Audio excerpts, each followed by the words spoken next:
Talagang sagad na sagad yung ginagawa niyo sa akin, ah. Ayaw niyo talaga akong tigilan yan sa mga tanong niyo, ah. Talagang antay kayo ng antay sa mga sagot, ah. So, sorry, hindi pa ako nag-aahit. At parang bala ko ulit siya pahabain. Ewan ko lang, ah, kung didiretso ko. So, ayan, ito. Isang nagpadala ng question. Yung kanya daw partner, hindi ko alam kung girlfriend ba o boyfriend, nahuli raw niyang nag-cheat. So, ano daw bang good advice na pwede ko ibigay sa kanya? So, ganito lang yan, sis, bro. Alam mo, kung nahuli mo yung partner mo na nag-cheat sa'yo, it's either kung boyfriend, girlfriend, o asawa mo yan, ay, huwag niyong hiwalayan kaagad. Promise, huwag niyong hihiwalayan kaagad. Huwag niyong hihiwalayan kaagad.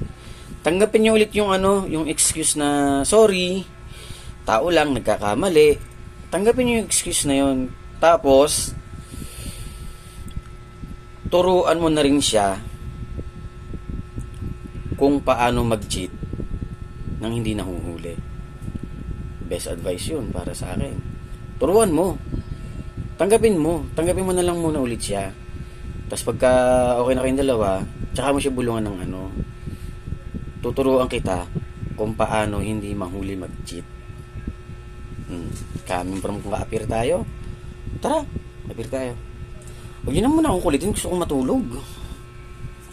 Babush! Happy morning, ingat kayong lahat.